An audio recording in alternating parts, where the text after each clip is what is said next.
Muy buenas y bienvenidos a este especial Sol y Pasión, en esta ocasión desde el Palacio de Bertemati, sede del Obispado de la Diócesis de Asidonia, Jerez. Hasta aquí 8 Televisión se ha venido en el día de hoy para realizar un programa especial en torno a la persona de don José Rico Pavés, cuarto obispo titular de nuestra diócesis. Verán, les voy a dar unos datos para introducirnos. El pasado 7 de julio del año 2020, don José Mazuelos anunciaba su nombramiento como nuevo obispo de Islas Canarias. Desde entonces, la diócesis quedaba comandada espiritualmente y administrativamente por don Federico Mantaras. Prácticamente al año se anunciaba un nombramiento nuevo para la diócesis de Asidonia Jerez. El Papa Francisco, a través del nuncio de su santidad en España, nombraba a don José Rico Pavés nuevo obispo titular de Asidonia Jerez. Provenía del obispado de Getafe, donde ejercía como obispo auxiliar. Y el pasado 31 de julio tomaba posesión en la Santa Iglesia Catedral de nuestra ciudad como obispo titular, ya les digo, de Asidonia Jerez. Hoy van a tener la oportunidad de conocerlo. Estuvo esta sede vacante en torno hace un año y ya lleva entre nosotros algo más de 100 días. Es momento de conocer en profundidad a nuestro señor obispo, así que lo primero que tenemos que hacer es dar la bienvenida y agradecer este tiempo hacia 8 Televisión con don José Rico Pavés.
Muy buenas, don José. Muy buenas. Bueno, pues como decíamos al principio, algo más de 100 días entre nosotros, entre los parroquianos, íbamos a decir de Asidonia Jerez, ¿verdad? No solamente Jerez, Exacto, sino toda la comarca que nos agrupa. Bueno, hoy queríamos conocer un poco más a don José. Le vamos viendo que mucha gente hace fotos con usted, se reúne con muchísimas personas, visita muchísimos centros, instituciones, asociaciones, pero la verdad es que la gente desconoce mucho de don José. Todos nos comentan que es una persona muy culta, muy educada y bueno, y por supuesto más cosas. Así que en lo personal, don José, de los pocos que sabemos, de lo personal, es que su cumpleaños es el 9 de octubre y que ya lo ha celebrado con nosotros. Exacto, efectivamente. Que es el día del patrón de la ciudad. El día del patrón, sí. Pero ¿cómo es ese don José Rico? Ese José Rico que nace en Granada, ese 9 de octubre, ¿cómo nace? Pues es el 9 de octubre de 1966, con el paso del tiempo he visto que era domingo, y un domingo por la tarde, según me cuentan mis padres. Y nazco en una familia cristiana. Yo digo que doy gracias a Dios todos los días, porque no ha habido un momento en mi vida en que no haya disfrutado de la luz de la fe.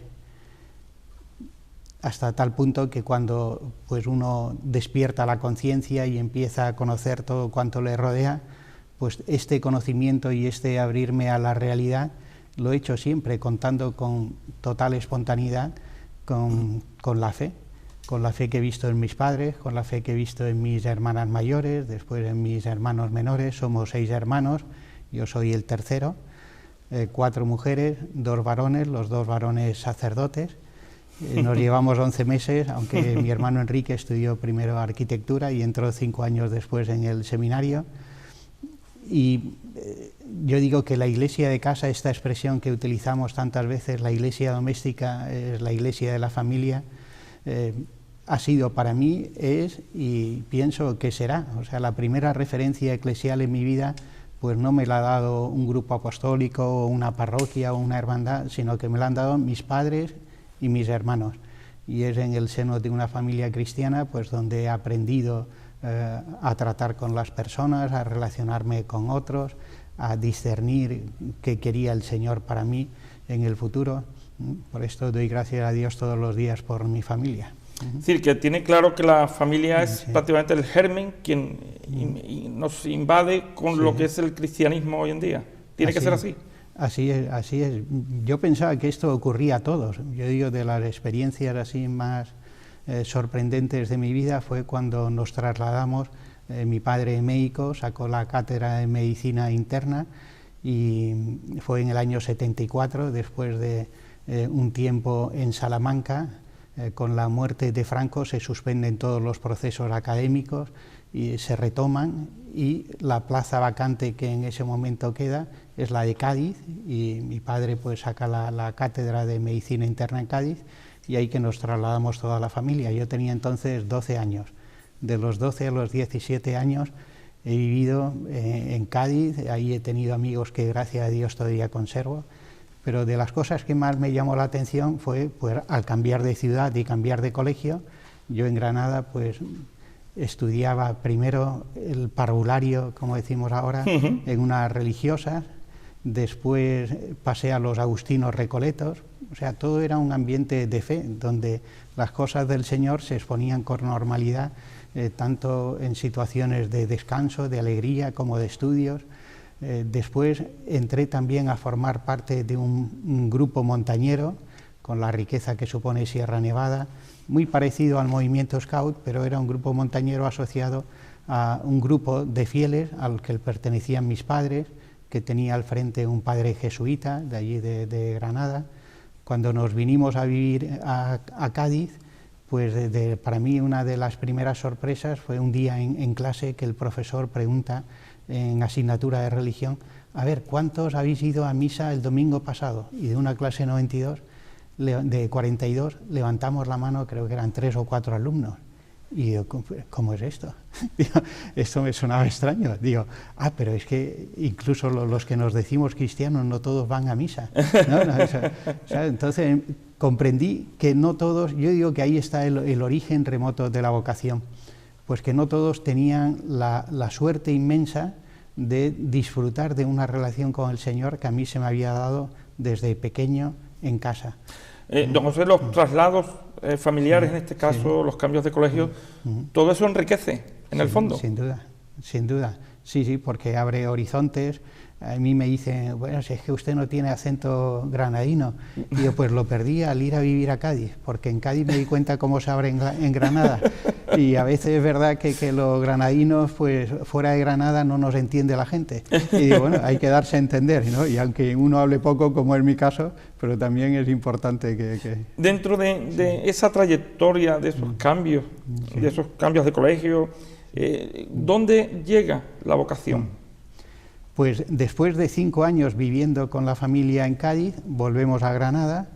Ahí yo, en ese grupo montañero, entro a formar parte del equipo de monitores, es decir, empiezo a tener responsabilidades, y en esas responsabilidades, pues este grupo buscaba sobre todo, pues transmitir una educación cristiana, pues cuando uno es niño, joven, sin interrupción, aprovechando la riqueza de la naturaleza, y cuidábamos mucho las eucaristías, las salidas a la montaña, temas de formación, y ahí ya pues empecé a sentir esa inquietud, que yo asociaba siempre más a una misión pues de tipo médico, en tareas o en campos de primera evangelización. O asistencial, ¿no? Quizás, algo así, exacto. Asistir a... Justo, porque de pequeño cuando preguntaban siempre, y bueno, ¿y qué quieres ser de mayor? Quizás por lo que yo veía en casa, digo, pues médico.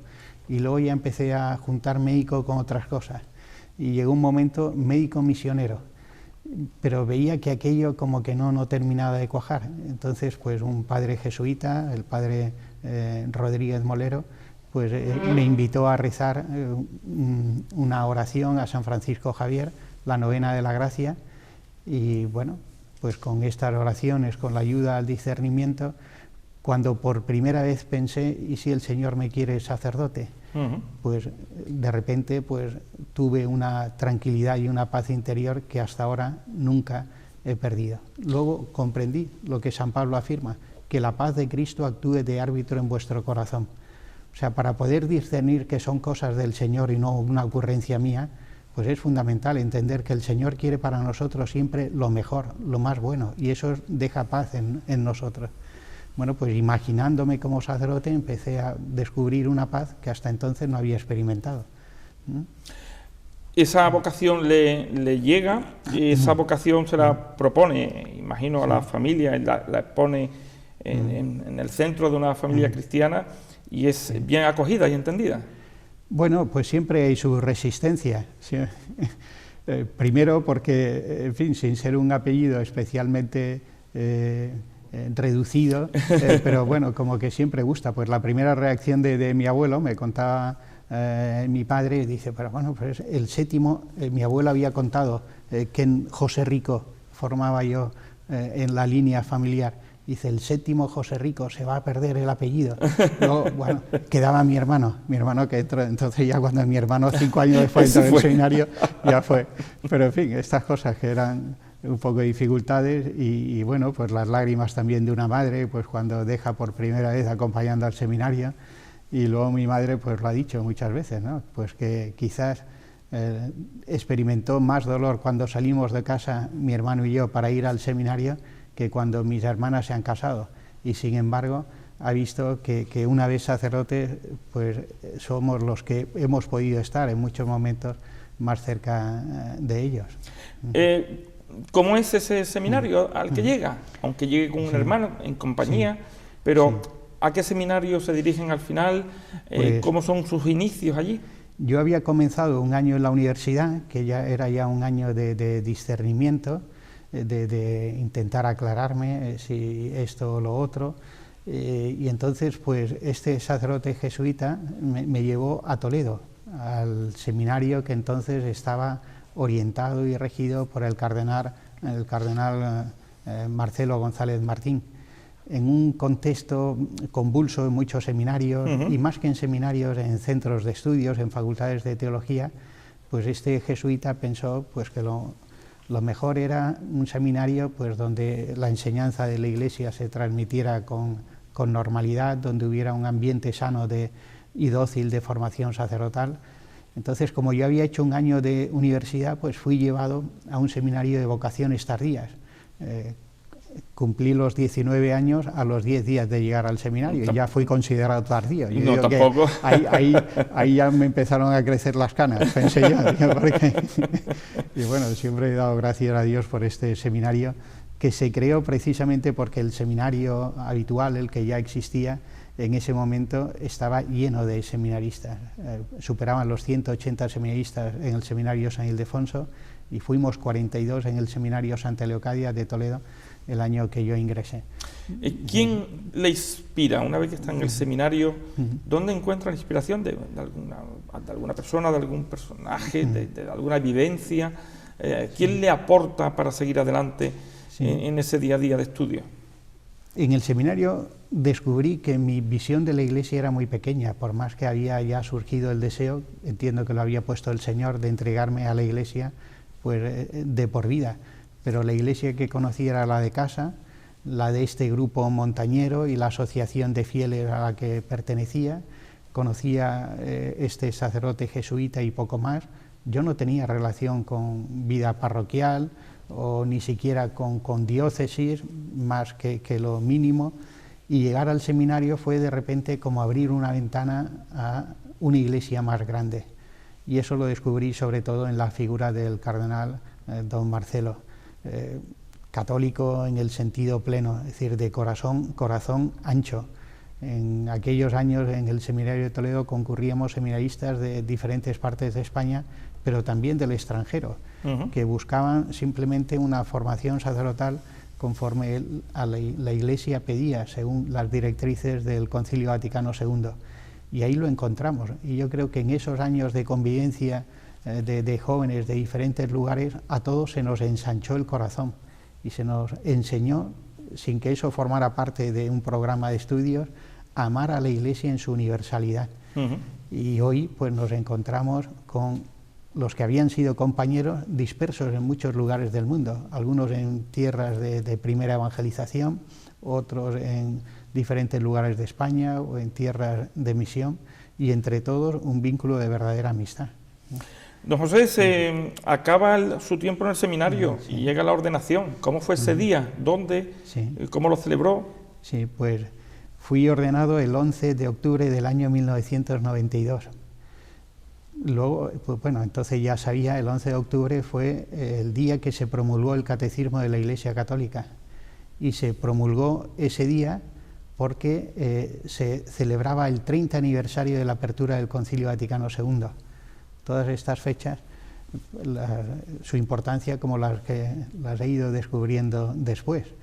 En Toledo, todavía hoy, lo habitual es que haya tanda de ordenaciones a final de curso, final de junio o primeros de julio, o el cuarto domingo de Adviento, ya a las puertas de la Navidad. Pero ese año había un grupo, fuimos 4, que por diferentes razones estábamos o descolgados del curso que se había ordenado en junio anterior, o se nos iba a adelantar, y así ocurrió. Pues junto con otro compañero y 2 más que pertenecían al curso anterior, fuimos ordenados. El que era del mismo curso, que sigue siendo sacerdote, pues fuimos enviados a Roma ese mismo curso. Yo viví la ordenación sacerdotal pues con la emoción, en fin, con la que se vive cualquier paso en la vida del seminario. Se mira al futuro y parece que nunca llega, y una vez que ya se ha recibido aquello que el corazón estaba deseando, pues parece que el tiempo se ha detenido, ¿no? Miro y tengo la sensación de que fue ayer, ¿no?, cuando han pasado tantas cosas, ¿no? Sale en la ordenación y los primeros destinos, imagino que, bueno, para comerse el mundo, imagino, ¿no? Sí.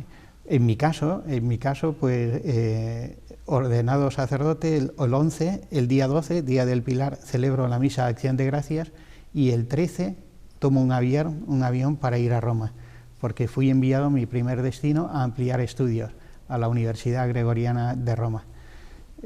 Ese día, el 13 de octubre, había huelga. La primera palabra nueva que aprendí en italiano fue cuando llegar a la taquilla del aeropuerto a facturar, vi sciopero generale. ¿Y esto qué significa? Pues al diccionario, huelga general. Y claro, esa es una palabra luego que encontré allí muy habitual o frecuente. O sea, mis 2 primeros años fueron dedicación prioritaria al estudio, pero ya como sacerdote. Y eso, comparado con mis compañeros de curso, pues yo veía que, en mi caso, yo lo considero también como una gracia, porque se me concedió la oportunidad de gustar la Eucaristía diaria de una manera especial. Yo veía a mis compañeros de curso que enseguida pues ya tenían que estar atendiendo, organizar un grupo, o recibiendo gente, o estar pendiente de alguna celebración especial, o agenda, tal. Y yo tenía el ritmo ordenado del estudio en el Colegio Español de San José, en Roma, con mi horario de clases, tiempo para la investigación y tiempo abundante para la oración y el cuidado de la Eucaristía. Su regreso a España fue de nuevo a la diócesis de Toledo. Entonces fui solicitado, terminado el ciclo de hoy llamamos máster, pues fui solicitado por este sacerdote jesuita que me había llevado al seminario de Toledo, y don Marcelo todavía pues me cedió un año para colaborar con él en las tareas apostólicas, y trabajé cedido en la diócesis de Granada. Ha sido el único año que como sacerdote he tenido destino.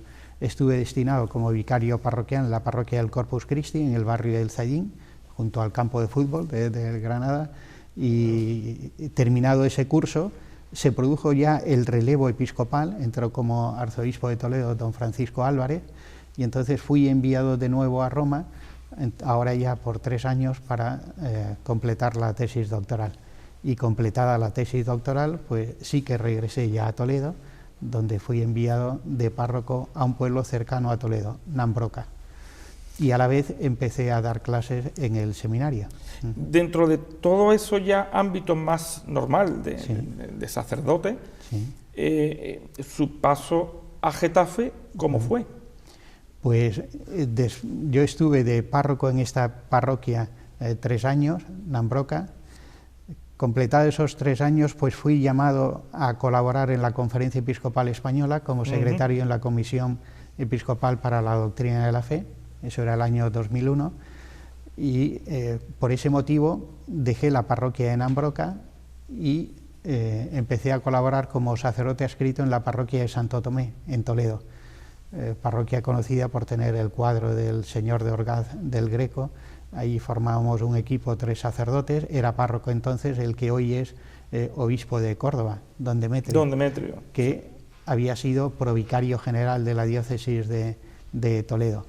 Yo empecé a dar clases en el seminario y poco a poco fui asumiendo más responsabilidades dentro del Instituto Teológico, hasta llegar a ser pues responsable del servicio de publicaciones o director de este instituto, con lo cual compaginaba el trabajo en la Conferencia Episcopal 4 días en semana con la docencia en el Seminario de Toledo y los fines de semana el trabajo en la parroquia. Y luego en Madrid pues también estaba de capellán de una religiosa que están junto a la Conferencia Episcopal. O sea que, imagino que llegaría un día el nombramiento por parte del nuncio. Esto es. Y le propone, le pide, le solicita. ¿Qué le dice? Bueno, en mi caso fue el 26 de junio del año 2012. Yo me dirigía, había tomado el tren para ir a Navarra a participar en el tribunal de una tesis doctoral. Y a las 9:10, apenas había salido el tren, pues recibí una llamada. Ya tenía marcado por el trabajo en la Conferencia Episcopal de dónde venía el número de la Nunciatura. Total que simplemente pues contesté diciendo, voy en el tren. Dice, bueno, el señor nuncio quiere hablar con usted, llámenos en cuanto llegue. Y así hice, entonces ya me entró el miedo en el cuerpo. y así fue. Entonces fue llegar a Pamplona, devolver la llamada y el nuncio decir, pues si puedo ir mismo a la vuelta, pues pase por aquí. Y así hice. O sea, terminó la tesis doctoral, allí pues comí con el doctorando y los miembros del tribunal, tomé el tren de vuelta, yo creo hacia las 7 de la tarde y ya estaba en la nunciatura. Entonces el nuncio, el anterior, don Renzo Frattini, me dijo, bueno, pues tengo aquí una carta del Santo Padre, y me dice, pero bueno, ya es algo que usted conocerá, porque había muchos rumores. Yo de broma decía que yo había pasado la condición de candidato emérito, porque mi nombre empezaba a salir, que si iba para tal sitio, iba para tal otro. Total, me dice, bueno, es algo que ya se venía rumoreando. Entonces la carta venía, pues el Santo Padre le ha nombrado obispo auxiliar de Getafe. Y bueno, entonces el nuncio me dijo, bueno, si quiere, tiene 48 horas para pensarlo y después me contesta. Pero mientras yo voy hablando con don Joaquín, el obispo residencial de Getafe, y vamos hablando de la fecha para que se haga público. Pero bueno, pues entonces, no. qué manera de... Pero aún así, yo apuré las 48 horas y por escrito, que es lo que se pide, por escrito y a mano se hace la aceptación dirigida al Papa, ¿no?